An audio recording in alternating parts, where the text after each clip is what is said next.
নমস্কাৰ, এই মুহূৰ্তত আহি পৰিছে অসম বাকী ৰাজ্যখনে কিয় এটা গুৰুত্বপূৰ্ণ খবৰ। অসমৰ লাখ লাখ ধনী দুখীয়া পৰিয়ালৰ বাবে এটা ডাঙৰ খবৰ।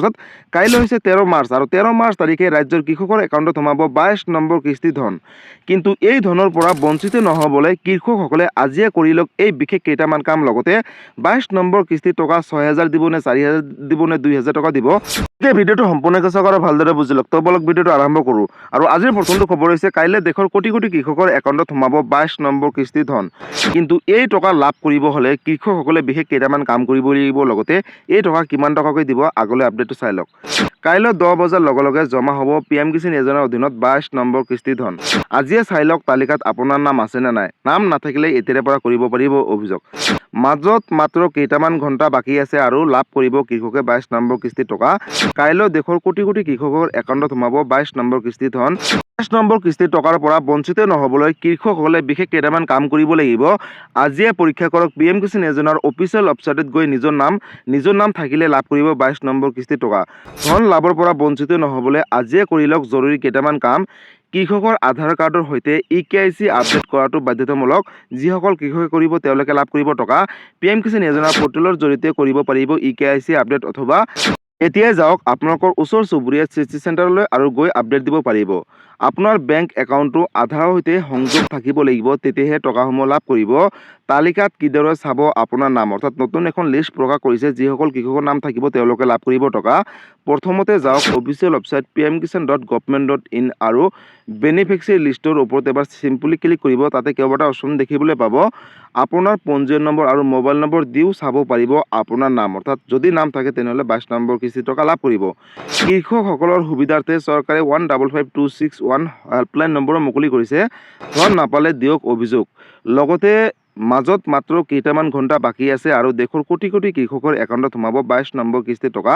কাইলৈ লাখ লাখ কৃষকৰ একাউণ্টত সোমাব 22 নম্বৰ কিস্তি ধন। অৰ্থাৎ কাইলৈ হৈছে 13 মাৰ্চ আৰু 13 মাৰ্চ তাৰিখে খানাপাৰা গুৱাহাটীৰ পৰা 22 নম্বৰ কিস্তিৰ টকা প্ৰেৰণ কৰিব প্ৰধানমন্ত্ৰী নৰেন্দ্ৰ মোদী ডাঙৰীয়াই। আৰু এই টকা 4,000 দিবনে 6,000 দিবনে 3,000 দিবনে 2,000 টকা পাব আগলৈ চাওক। লগতে যদি আপুনি এগৰাকী যোগ্য কৃষক হয় তেনেহ'লে এতিয়াই আপোনালোকে EKYC আপডেট কৰক। বেংকৰ লগত আধাৰ কাৰ্ডখন লিংক কৰি লওক। লগতে যদি আপোনালোকৰ ফাৰ্মাৰ ID বনোৱা নাই বনাই লওক। লগতে মাটিৰ জমাবন্দীটো আপডেট দি লওক, কাৰণ হাতত মাত্ৰ কেইটামান মুহূৰ্ত বাকী আছে আৰু কাইলৈ দেশৰ কোটি কোটি কৃষকৰ একাউণ্টত কিন্তু 22 নম্বৰ কিস্তি ধন প্ৰেৰণ কৰিব প্ৰধানমন্ত্ৰী নৰেন্দ্ৰ মোদী ডাঙৰীয়াই অসমৰ পৰা, অৰ্থাৎ খানাপাৰাৰ পৰা প্ৰেৰণ কৰিব। গতিকে যিসকল কৃষকৰ বেংক একাউণ্টৰ সৈতে আধাৰ কাৰ্ডখন লিংক থাকিব তেওঁলোকে লাভ কৰিব। লগতে যিসকল কৃষকে EKYC আপডেট কৰিছে তেওঁলোকে লাভ কৰিব টকা। লগতে যদি আপোনালোকে এইখিনি কাম কৰা নাই আজিৰ ভিতৰতে কৰি লওক আৰু কাইলৈ আপোনালোকে কিন্তু ৰাতিপুৱা 10 বজাৰ লগে লগে PM কিষাণ যোজনাৰ জৰিয়তে 22 নম্বৰ কিস্তিৰ টকা পাবলৈ সক্ষম হ'ব। আৰু 22 নম্বৰ কিস্তিৰ টকা কোনসকল কৃষকে 4,000 টকা লাভ কৰিব, কোনসকল কৃষকে 2,000 টকা লাভ কৰিব। চাওক বন্ধুসকল, যিসকল কৃষকে পূৰ্বৰ কিস্তিৰ ধৰণৰ পৰা বঞ্চিত হৈ আছিলে, অৰ্থাৎ 21 নম্বৰ কিস্তিৰ টকা পোৱা নাছিলে, তেওঁলোকে যদি দুটা কিস্তিৰ ধন হয় তেনেহ'লে 4,000 টকা লাভ কৰিব।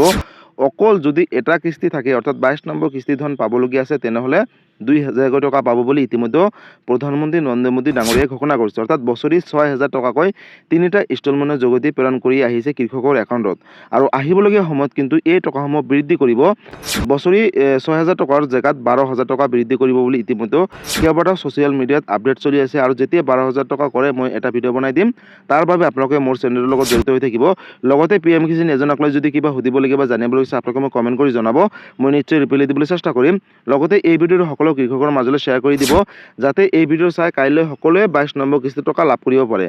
গতিকে বন্ধুসকল, আজি আছিলে এইটো এটা ইনফৰ্মেটিভ ভিডিঅ' আৰু গুৰুত্বপূৰ্ণ খবৰ।